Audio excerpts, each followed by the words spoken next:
Gabriela Esquivel, your local artist with Arts in Motion right here on the Station of the Stars. So keep it tuned in and locked in and log in on YouTube and Facebook to find out who her special guest will be today. Welcome to Arts in Motion with artist Gabriela Esquivel. Conéctate todos los lunes a las 12:30 p.m. aquí por Omega Radio. Good afternoon. I am artist Gabriela Esquivel, and I welcome all of you to this 12th show of Arts in Motion. Arts in Motion is a program where we connect and collaborate with musicians from across the globe. I am here with co-host and artist Catherine Shapiro from Creative Space. Hi. Hello, everybody out there in Omega Radio land. Yeah, one more show here, Kathy, today with our special guest from Colombia. She's a Latin Grammy Award-winning pianist, composer, and producer. Her name is Laura Lambuley. Hola, Laura. Bienvenida. Hola, ¿cómo están?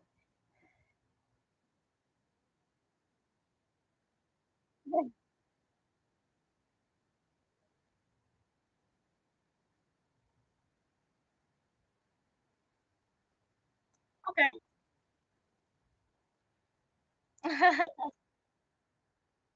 Okay.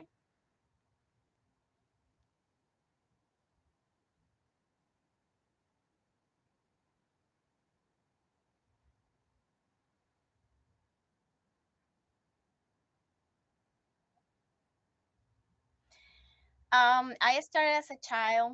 My parents were musicians. They were researchers, musicians, and teachers.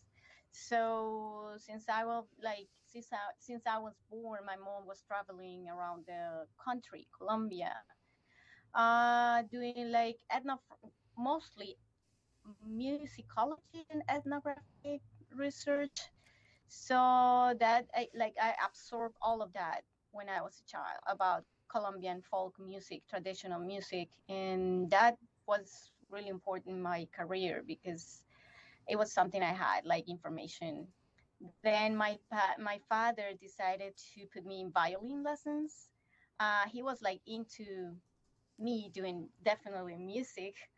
Um, and then I learned to play all the instruments, like traditional instruments like guitar, cuatro, bandola, percussion, singing traditional songs.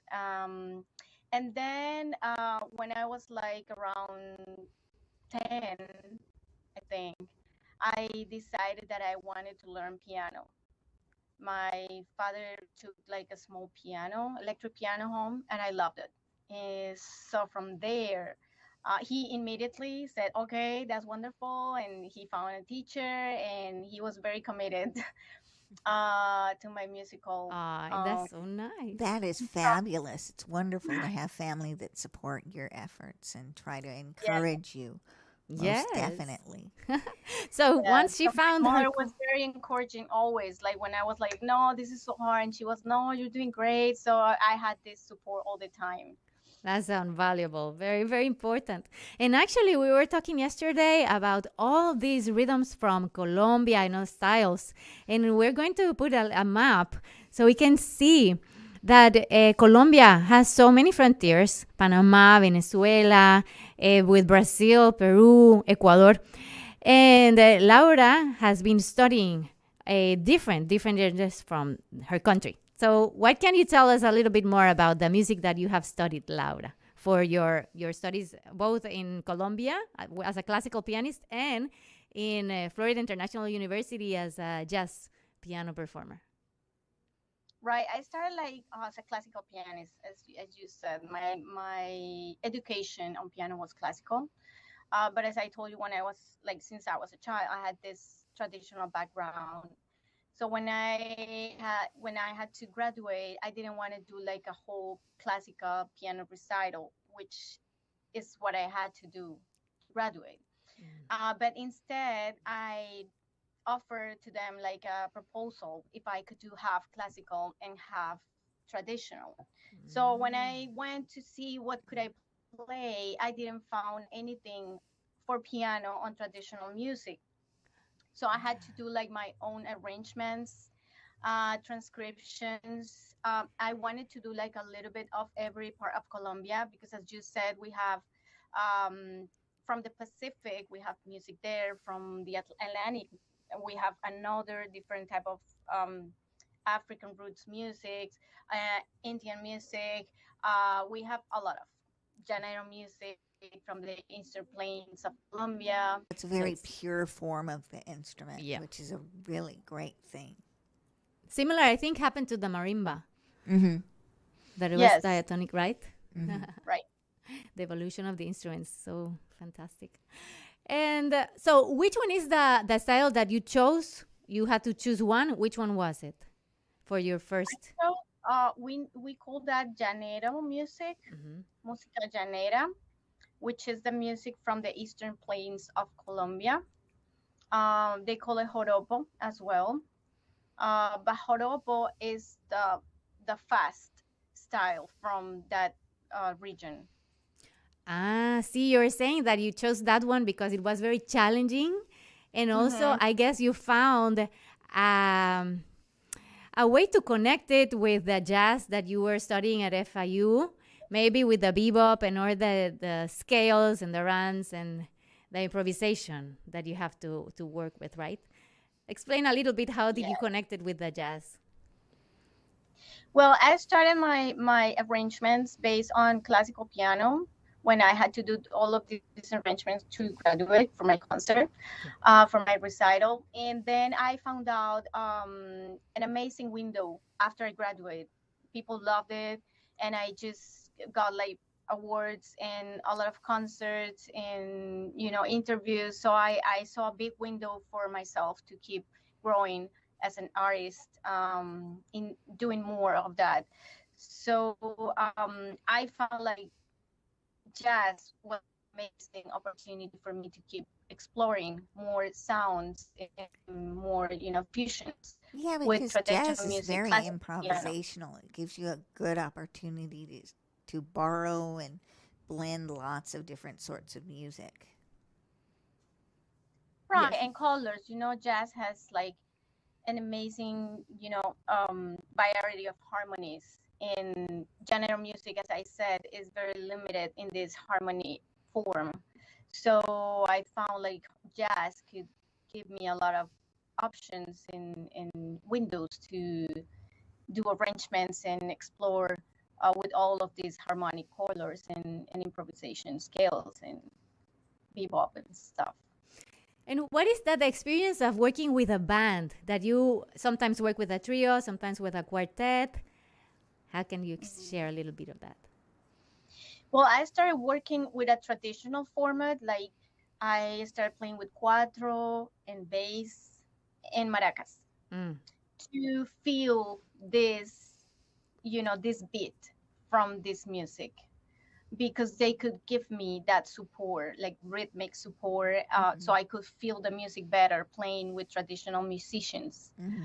And they were very open as well to play my arrangements, because they were not like on the traditional form, which some traditional musicians sometimes they get a little bit like, no, this is too much, that's not the way you should play this music. But these musicians were very supportive, and it helped me a lot to understand better this music. So after that, when I traveled here, I was like a little bit like, I didn't know what was going to be the response of musicians, jazz musicians, to this Mm. music, and Mhm. this Your proposal to your events. project. Yeah, this exploration I was doing, and it was amazing. People loved it, and they opened to my work, and they said, yes, you can do that here. You can do this masters in jazz, and you can keep. My proposal was to keep doing these arrangements, but more towards the jazz Mm-hmm. language. Yes. And it was amazing, the reception I had, with teachers and the faculty, at FIU. It was really nice, and I could do what I wanted to do. Yes, you already had found your voice before coming here, so you needed to continue that path, that call. Yes, yes, right. So, what did that feel like the first time you got on stage and performed all that original blended material with your musicians and the jazz motifs that you were working on so carefully? Well, that's a beautiful question because I had so much, you know, hopes on how I wanted it to sound. I worked really hard to on every detail of the music to make it as I was in my mind. But it's really hard when you have to transpose that to the instrument and make it sound like it is in your mind.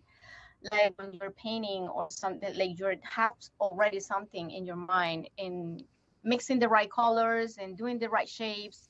Like you have to translate that, right? So people can see it as Oh, you are sure. imagining. Absolutely. Mm-hmm. Yeah, so it was like for me it was amazing because people loved it. It was not common. It was not something a traditional musician as well as academics. They loved it, like scholars and everyone was amazed with the sound of that music on the piano.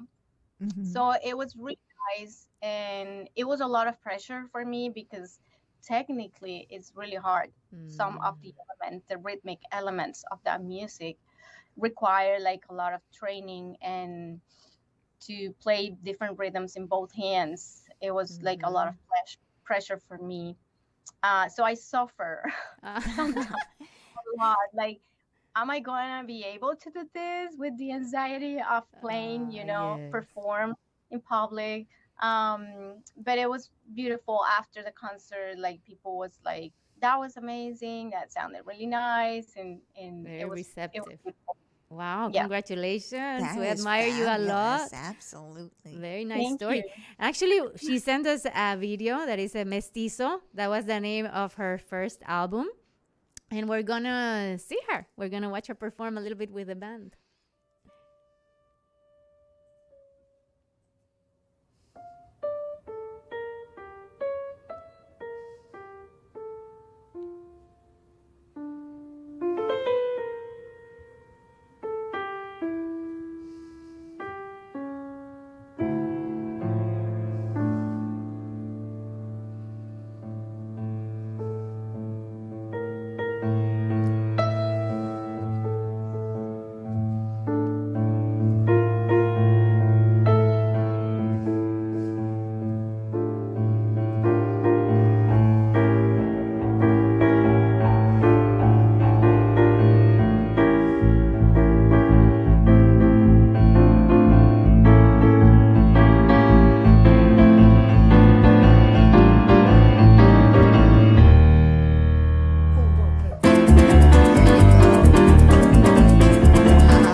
Wow, That is so beautiful. Wow, Laura. Where was that performance of this video, Mestizo? Can you hear us? Now I can hear you. Now. Okay. Where was that performance of this concert? That was in a place in a gallery at Gibson in downtown. They offer us the space to record this video, and yeah, we decided to record this. This is from my second album, Mestizo. I see. It's really apparent that you got such a sense of the piano and the instrument. Is there something you do every day to sort of keep that sense going or learn even a little bit more? Because I'm starting to learn the piano myself, and I like to hear from other musicians and singers just to see what their daily practice is, because I believe very much in daily practice. definitely consistency is really important because it's physical. You Mhm. know, it's very physical. Your muscles have to be active and developing uh, to be able to play different music. And playing scales is really important every day. Different scales with a metronome also well to have like also consistency in your rhythm, in Hmm. your tone when you play your scales. I would say that's the first thing I do every day. um, there are etudes, specific etudes that develop different abilities uh, to jump on the piano, to have good sound, to have speed, um, to develop different skills. And then you have the repertoire, which are pieces, different styles that you are learning. And as a musician, you want to play at some point in a concert or just for fun to share music with other people. Yes, So definitely every day you should sit on the piano. that's Absolutely. beautiful. I want to go back a little bit because she grew up with musicians. Her mother was a singer, and her dad was a guitar player or percussionist. I don't remember. Your father? He played different instruments, like Mm. multi instrumentalist, I would say. I don't know if that's the word. Uh, but he learned like a lot of instruments. His main instrument was the guitar, but he learned to play the harp as well. He Hmm. learned to Ah, play see, like you mentioned the string harp. instruments, traditional string instrument, not orchestra. The traditional Okay. instruments like tiple. We have tiple in Colombia, cuatro, bandola, Hmm. and yeah. Yeah, because they founded or started a group called El Nueva Cultura, and she shared with us a video also, and we want to play a little bit of it so we can Yeah. see your family performing these instruments and music that they research. So this is in Colombia. Hmm. El Nueva Cultura is called the group. There were musicians traveling around the country doing interview and gathering information Hmm. about the music. So that's your mom, probably, right? That is going to be singing soon. The one with the yellow neck. Yeah. Yeah. And my dad is the one with the green shirt. Ah, see. But we were all like a big family, really. Wow. Yeah. Why, so And the beautiful. one with the yellow shirt is my uncle. No, no, no. The one with the red shirt. Red Sorry. shirt. He's playing the My bass, uncle. the double bass. Yeah, the double bass. And what is this rhythm? What is this style of music that they're playing now?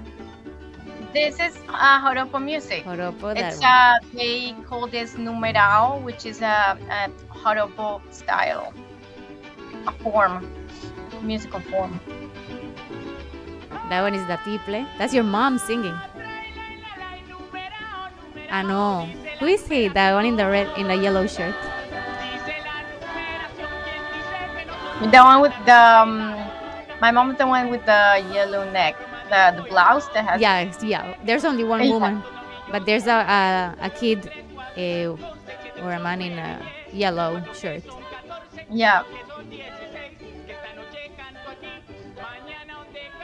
Or there's two women or three. It's There's hard to three. tell. Yeah, I see them now here. Oh, that's great. So the band had three women. They were all singers, or they would Yes. perform an instrument. The women. Yes, they will perform like percussion, and the one the middle plays the flute in other songs. Hmm. So, what's that like traveling all over the country trying to get all this information about the music and the performances? And It's a beautiful experience, really, because it's seeing, culture builds up the countries, oh, sure. and seeing that from a close, point of view changes the way you see your culture, Hmm. your music, the rural areas. Where does music comes from, you know. Oh, absolutely. Seeing these people, listening to the way they perform the music. They have music when someone was born. They have music for funerals. They have music for everything. Music connects their activities, their daily activities. They have music when they are milking the cows. They have music when they're calling the horses. And so understanding the importance of music in these cultures is really a beautiful thing, and creates a different dimension for you to absorb your own culture. Absolutely. It goes deep into getting to know does it mean to be Colombian, because it's not the same for all the people. Let's say in the Caribbean part of Colombia, there's the Afro-Colombian people that have been working with the cumbia, right? That we were talking about, that traditional cumbia is Afro, and it has vocals and percussion. Mm-hmm. And then when they brought this music to the land, they added the band and all electronic instruments and guitars, and they changed it, made it more danceable, right? I would say like more for the working class that was developing, and to kind of party. Yeah. This, relaxing after working, or just partying for the working class people, and then start like going around this South America, Central America. Yeah, that's the cumbia we received in Costa Rica. The one Right. more danceable, Right. and we have influence Mhm. from. Mhm. Right. That's great. Then Laura has 2 concerts coming, Oh, fabulous. and one is gonna be September 7th in Aventura. Right. Here we have the flyer. Everybody's invited to purchase their tickets. It's on September 7th. She's gonna be with her band as well. It's a quartet. And then she's going to be also on September 28th in the University of Miami. Fabulous. And is it going to be the same music, the same artistic proposal for both concerts? It's going to be a little bit different for the 28th, because I'm going to have 2 more guests. I'm going to have a bandola player. I compose a piece for bandola, traditional bandola and piano, with this musician, Juan Miguel Sosa. So, and also I'm going to have a maraca player. For the 7th, it's going to be a quartet. It's going to be drums, bass, cuatro, and piano. And for the 28th, we're going to be 6 musicians.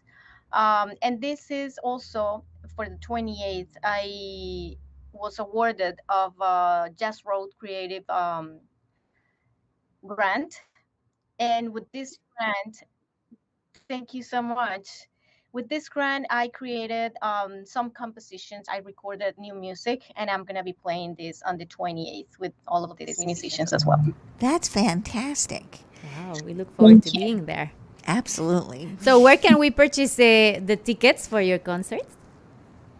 For the 7th, you can go to my bio. I'm going to put all of the links on my Instagram or my website there as well, lauralambuley.com.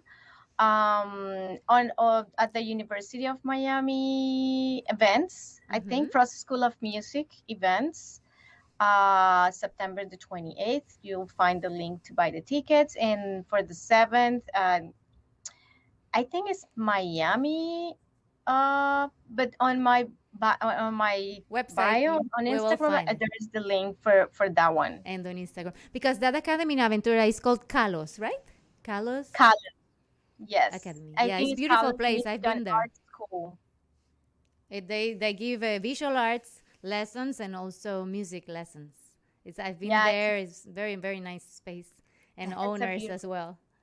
That is so fabulous. The owners of that academy, they're also from Venezuela, right? She's a singer, and he plays the cuatro, right? He's a very distinguished and important traditional Venezuelan musician. He plays the bandola llanera. He created a method for people to learn this instrument because it's not very, known Okay. worldwide. So he used this method for people to learn this instrument. I learned with that method actually. Ah, wow. And then there is Eugenia. She's a pianist and a singer as well, and they own this amazing school. Yes. Beautiful Academy. So what do you find really exciting and you think you're going to be exploring next in the way of music? That's also a beautiful question because, after all of this, I think that I would like to explore more myself now. I think I had this hunger for traditional music before and this, curiosity about how to play this music that I grew up with on the piano, which I used to play only classical music. So it was really nice for me to be able to play the music I grew up with, the way I feel it and the way I love to play.